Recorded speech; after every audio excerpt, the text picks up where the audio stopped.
Welcome to Winging It. We're playing Arkham Horror, the card game today, and doing deck upgrades for my upcoming Weaver of the Cosmos run with Mandy and Tony. They have 11 XP to spend, and so let's get to it. The first XP I'm spending with Tony is what I had already set up the groundwork to do this by taking Charisma, and that's to get Delilah O'Rourke in. She's new and fun, new as of this cycle anyway. She gives him a combat and agility. Of course, combat will just let him smash tests that he's already good at passing. Agility might make him passable at some of the kind of nasty agility treacheries, or at least I think there's one. I haven't played Weaver that much yet, but we'll see. And then you can just pay money to do damage, which, is sweet.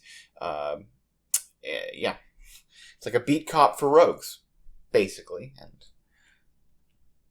how can you not love that? So we're taking out Gregory Gry, who was just kind of a stand-in. I really didn't need him that much anyway for this build, although I love him as an ally. He's just not particularly synergistic with what I'm doing here. But he was just a stand-in until I could afford to get Delilah in. So I definitely want to spend 2 XP to get another high roller. And so I'm going to be taking out one of my intel reports for that. I do believe that Mandy has intel reports pretty well covered, or getting clues pretty well covered.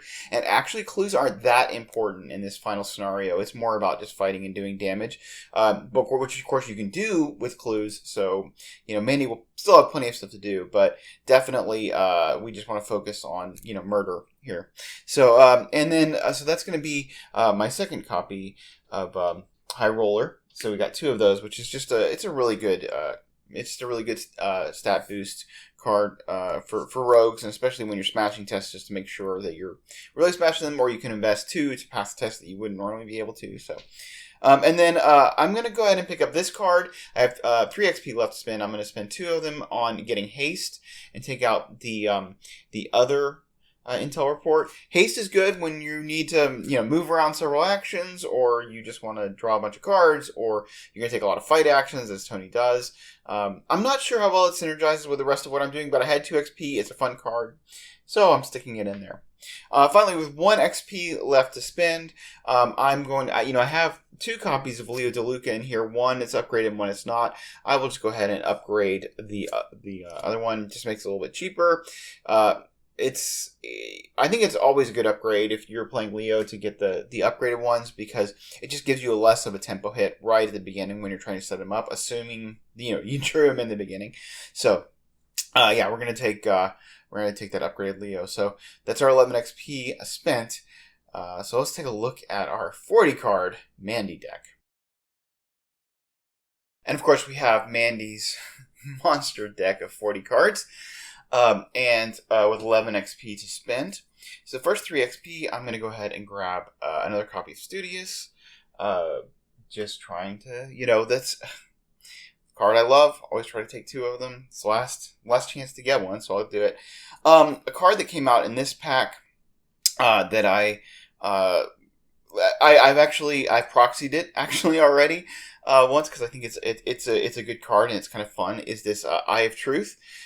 It's 5 XP, and this one will allow you to, if you commit these icons to a test and you beat it, and it's a test on a treachery, then you put it in the victory display, and then these get applied to any future copy of that shows up. So there's a couple targets for that would be very good in this upcoming scenario.